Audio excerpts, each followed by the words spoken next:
살아계신 하나님 감사합니다. 주님께서 2026년 1월을 하나님이 지켜주시고 또 하나님의 2월 첫 주일 예배에 하나님은 첫 주를 하나님께 나와 또 예배하게 하심을 감사합니다. 우리가 정한 시간에 하나님께 달려왔지만 하나님 영이 우리를 이끌어 준 줄로 믿습니다. 오늘 십자가 밑에 나와 예배하는 한 사람 한 사람을 기억해 주시고 그의 마음속에 소원과 그가 바라는 것을 이루어 주시기를 비원합니다.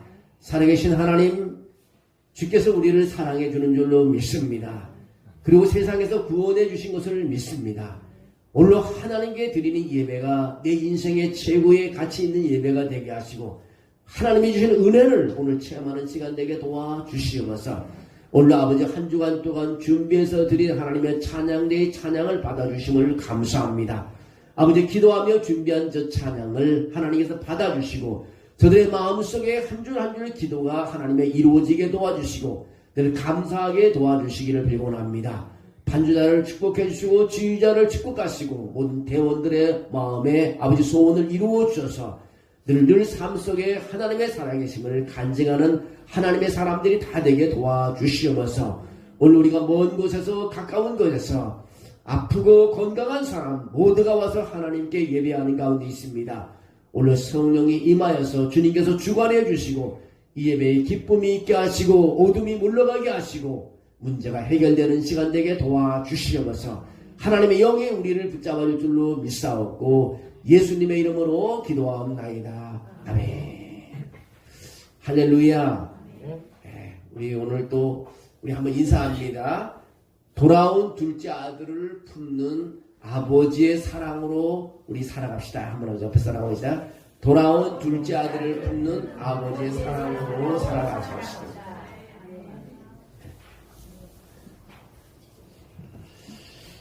여러분, 우리가 기다리는 사람이 누구입니까?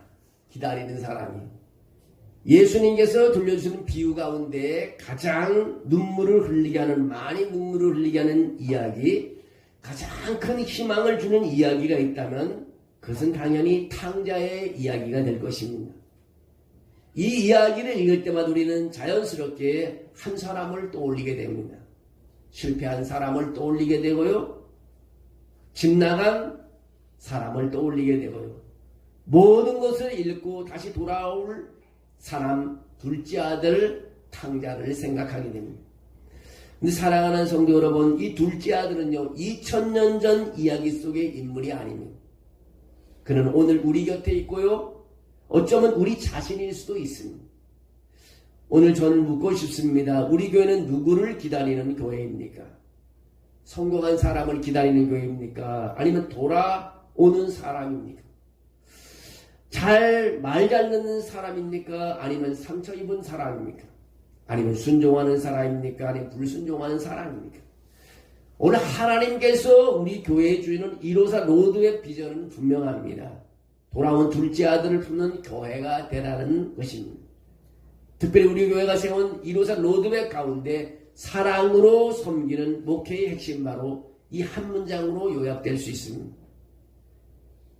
돌아온 둘째 아들을 품는 교회, 이것이 하나님의 마음이요, 이것이 참된 교회의 본전이며 이것이 반드시 부흥으로 이루어지는 길입니다. 오늘 교회를 떠나는 사람들, 본문 둘째 아들은 단순히 철없는 아들이 아닙니다. 그는 자유를 원했지만 방황했고, 꿈을 찾으려 했지만 상처만 남았고, 자기 인생을 스스로 책임질 수 있다고 생각했지만 결국 실패한 사람, 텅 빈 인생으로 돌아온 사람입니다. 둘째 아들은 오늘 교회를 떠난 사람들의 모습입니다. 어릴 때 교회 학교를 다녔던 사람, 청년 때 열심히 봉사했던 사람, 한때는 찬양대였고 교사였고 직분자였던 사람, 그러나 시험에 들고 사람에게 상처를 받고 삶에 지치고 조용히 교회를 떠난 사람들입니다. 소위 가나안 성도라는 것입니다. 하나님을 믿는데 교회를 안 나간다는 것입니다. 예수를 믿는데 하나님 교회를 나가지 않는 사람을 가나안 성도라고 요즘 말을 합니다. 언젠가 아주 나이 많으신 선배 목사님을 만난 일이 있습니다. 그분이 이런 이야기를 했습니다. 10년 만에 교회 문 앞에 서서 한참을 망설이던 분이 있었다는 것입니다. 문을 열고 들어오지 못하고 그냥 돌아갔다는 것입니다. 이유를 나중에 물었더니 그분이 이렇게 말했다고 합니다. 목사님, 다시 오고 싶었어요. 근데 제가 너무 멀리 온 것 같았어요. 여러분, 교회를 떠난 사람들 가운데 돌아오지 않고 싶어하는 사람은 없습니다. 문제는 이것입니다. 돌아오고 싶지만 환영받을 것 같지 않다는 두려움 때문인 것입니다. 그래서 둘째 아들처럼 여전히 지금도 밖에 머물러 있다는 것입니다. 둘째 아들의 마음속에는 이런 생각이 있습니다. 지금 나는 교회에 갈 자격이 없어. 나는 사람들의 시선이 너무 두려워. 목사님도 나에게 많이 실망했을 거야. 아니, 하나님도 나에게 실망했을 거야. 여러분, 그들이 바로 우리가 품어야 할 영혼들이라는 것입니다. 교회의 사명은 의로운 사람을 더 의롭게 만드는 것이 아니라 돌아오는 죄인을 안아주는 것입니다. 돌아오는 죄인을 품어주는 것이 바로 교회입니다. 실패하고 망가진 인생을 품어주는 것이 바로 교회가 되어야 된다는 것입니다. 여러분, 교회의 본질과 비전이 무엇입니까?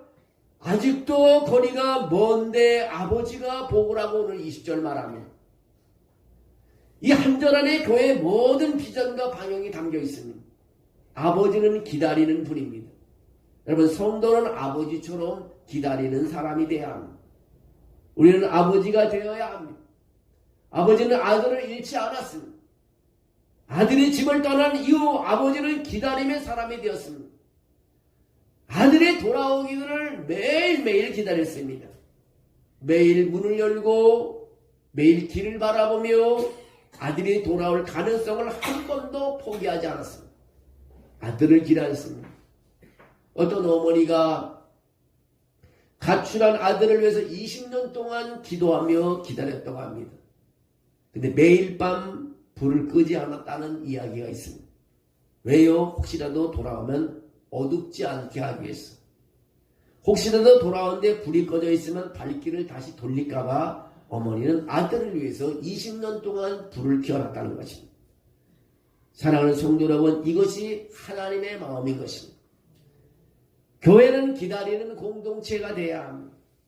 교회 부흥은 사람을 모으는 기술에서 시작되지 않습니다. 사람을 기다리는 사랑에서 시작됐습니다. 이런 성도가 되어야 합니다.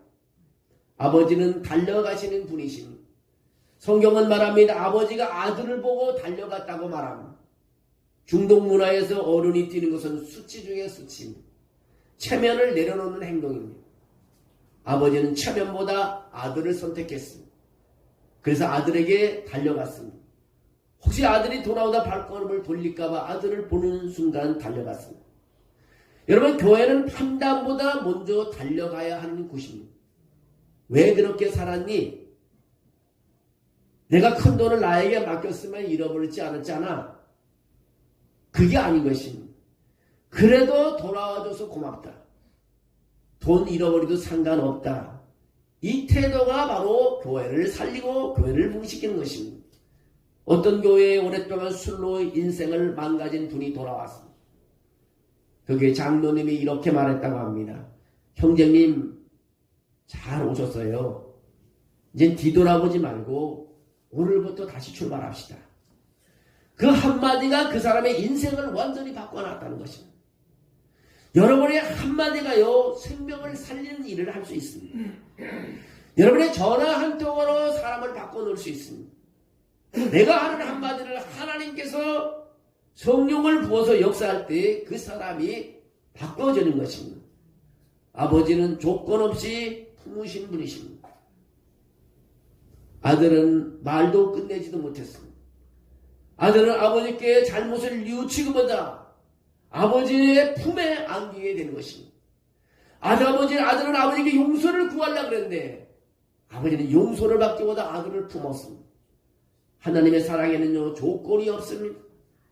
교회가 조건을 달기 시작하는 순간 둘째 아들은 돌아올 수도 없고 그냥 떠나갑니다. 때때로 교회는 조건을 막 따집니다. 이거는 안 된다. 이거는 무엇이 돼야 한다. 자기 기준 위에서 계속 따집니다. 그러나 조건이 없어야. 그리고 문을 열어야 되는 것입니다. 여러분, 돌아온 둘째 아들을 품을 때 어떤 일이 일어났습니까? 교회가 돌아온 둘째 아들을 품을 때는 무슨 일이냐? 부흥을 경험하게 된다는 것입니다. 여러분, 교회의 진짜 부흥이 언제 시작됐냐고요? 잃어버린 영혼이 돌아올 때 부흥이 됩니다. 오늘 24절에 뭐라고 하면 이는 내 아들은 죽었다가 다시 살아났다고 말하고 있습니다. 부흥은 출석 성도가 숫자가 늘어나는 것이 아니라 생명이 살아나는 것이 부흥인 것입니다. 눈물이 흐르고요, 회개가 일어나고요, 잔치가 벌어지는 것, 이런 교회가 부흥하는 교회요, 성경적인 부흥이 일어나고 있는 것입니다. 교회 분위기가 은혜 중심으로 바뀌어야 합니다. 정죄에서 환영으로, 평가에서 기쁨으로, 형식에서 생명으로 둘째 아들이 돌아오면 교회는 다시 복음의 본질로 돌아오게 되는 것입니다. 여러분, 세상은 완벽한 교회를 찾지 않습니다. 세상은 안아주는 교회를 찾고 있습니다. 저 교회는 실패한 사람도 다시 시작할 수 있대. 저 교회는 상처 입은 사람을 품어준대. 그 소문이 전도가 되는 것입니다. 그 소문이 바로 부흥이 되는 것입니다. 여러분, 오늘 본문성에요, 또 한 사람이 등장하는데 그 사람은 바로 큰아들인 것입니다. 큰아들이 말합니다. 나는 항상 아버지 곁에 있었는데 라고 말합니다. 큰아들의 위험은 바로 이것인 것입니다. 내가 교회에 오래 있었는데 관심을 받지 못하는 거예요. 아버지의 마음은요, 잃어버린 상태인 것입니다. 부은 큰아들의 자리를 내려놓고 아버지의 자리로 옮겨질 때에 일어나는 것입니다. 큰아들의 마음을 가지고 있으면 안 되는 것입니다. 여러분이 큰아들로 계속 살아간다면 부흥은 경험할 수 없습니다. 큰아들의 마음이 아버지의 마음으로 바뀌어져야 된다는 것입니다. 우리 교회는 이 비전이 다시 한번 고백되어야 됩니다. 우리 교회는 돌아온 둘째 아들을 품는 교회라는 것입니다. 실패해도 다시 시작할 수 있는 교회가 돼야 합니다. 상처 입어도 다시 올 수 있는 교회가 돼야 되는 것입니다. 죄인이 와도 정죄받지 않는 교회가 돼야 합니다. 회개하면 잔치가 열리는 교회가 돼야 합니다. 이 교회를 통해 하나님은 잃은 영혼을 찾으실 것이고 우리는 진정한 부흥을 보게 될 것입니다. 하나님 아버지의 음성을 듣는 시간이 되어야 합니다. 혹시 오늘 이 자리에 둘째 아들의 마음으로 앉아 계신 분이 계십니까? 하나님이 말씀하십니다. 두려워하지 말고 돌아오너라. 너는 여전히 내 아들이라고 말합니다. 혹시 큰아들의 마음으로 앉아 계신 분이 있습니까? 하나님이 이렇게 말하십니다. 이제 나와 함께 잔치에 들어가자고 말합니다. 오늘 한 영혼의 얼굴을 떠올리며 우리는 기도할 필요가 있습니다. 판단 대신 사랑을 선택해야 됩니다. 우리 교회를 아버지의 집으로 세워가야 합니다. 돌아온 둘째 아들을 품는 예한교회가 되어야 합니다. 우리 교회를 통해 하나님은 반드시 부흥을 이루실 것이라고 믿습니다. 그래서 우리는 현수막까지 내걸고 1년 동안 기도하려고 합니다. 넓은 아버지의 마음으로 품어주는 교회, 품어주는 성도, 품어주는 우리 신앙생활을 통해서 하나님의 사랑을 느끼고 내가 그것에서 기쁨을 누리려고 합니다. 여러분, 힘든 사람이 얼마나 많아요. 우리가 늘 기도하는 것 세 가지는 빼놓지 않습니다. 뭘 기도하냐고요? 아픈 사람을 위해서 기도합니다. 아픈 사람이요. 또 경제적인 어려움에 있는 사람을 위해서 우리가 기도합니다. 또 하나 기도는 사람과의 관계 회복을 위해서 빼놓지 않고 기도합니다. 여러분, 이 세상을 살아가면서 힘든 게 사람과의 관계처럼 힘든 게 없습니다. 사람과의 관계가 회복돼야 됩니다. 하나님과의 나와의 관계가 되면 우리 회복되는 것입니다. 어제 내가 부산에 그 세계력의 목사님이 5개월인가 6개월 동안 정말 어렵게 구속이 돼서 감옥에 갔다가 이렇게 온 곳에 와서 자기 얘기하는 걸 들어보니까 자기는 그거 참 힘들죠. 평생을 그냥 성도들하고 말씀을 전하며 하나님을 바라고 했는데 고립된 곳에 가서 독방에 있었다 그러는 것다 들어보니까. 근데 그것을 하는 힘든 일이 많이 있지만 그냥 기뻐했다고. 근데 그분이 하는 말씀이 시편 말씀을 이용해서 그가 말하는 것이 말씀을 잡고 자기 이겼다고. 다툼, 싸움 이것이 하나님께 싸워주기를 바랍니다. 자기가 싸우려고 그러자면 하나님이 나 대신 싸워주는 것을 그냥 믿고 여기까지 왔다고 생각합니다. 참 정말 목사님답게 정말 잘 어려움을 잘 극복했다. 내 그 얘기 듣고 참 고생 많이 하셨다. 그런 생각이 들었어요. 오늘 어렵지 않는 사람이 없어. 하나님이 다 알고 계시고요. 하나님 맨날 하나님께서 해결해 줄 거라고 믿고 우린 걸어가야 됩니다. 여러분 기도 제목 많이 있잖아요. 내가 하려고 그러면 할 수 있는 일이 하나도 없어요. 좋을 때는 사람들이 다 나에게 몰려오지만 힘들 때는 나를 다 떠나갑니다. 누구를 의지해야 될까요? 하나님을 의지하는 수밖에 없어요. 그것이 상처받지 않는 일이고 그것이 내가 앞으로 걸어갈 수 있는 길입니다. 세상에 좋을 때는 모든 사람이 다 내 주위에 몰려옵니다. 그러나 힘들고 어려울 때는 다 떠나가게 돼 있습니다. 그러나 하나님만이 안 따라가는 것입니다. 그래서 우리가 내가 광야에 있다 할지라도 우리는 실망할 필요가 없는 것이 하나님이 광야에도 계시기 때문인 것입니다.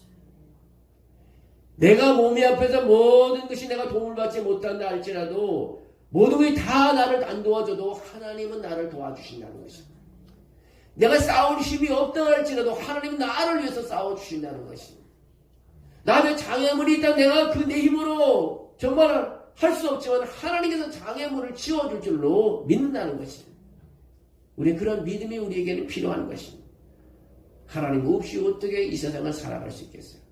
좋을 때는 살아갈 수 있으면 힘들 때는 하나님 없이는 못 살아갑니다. 여러분도 하루하루 평화로울 때 여러분 기도하고 아무 일 없을 때 더 많이 하나님을 섬기는 것이 중요합니다. 그것이 우리 가정의 평안을 지키는 거고 우리 교회가 부흥되는 길이고 이 나라의 안정을 찾는 길입니다. 어려울 때만이 하나님께 돌아오는 것이 아니라 평안할 때 더 하나님을 섬기고 하나님을 찬양하는 것이 중요한 것입니다. 오늘 우리가 돌아온 둘째 아들 품는 아버지 사랑으로 여러분도 기도하고 또 한 해를 이어가며 하나님의 사랑받고 하나님의 임재를 경험하는 삶이 되기를 주의 이름으로 축원합니다. 기도드리겠습니다.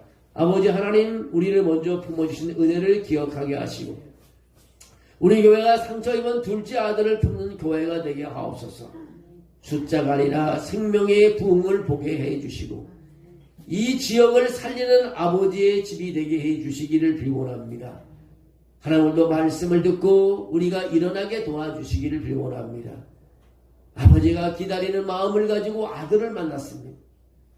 우리의 간절한 기도가 이루어지는 시간 되게 도와주시기를 원합니다.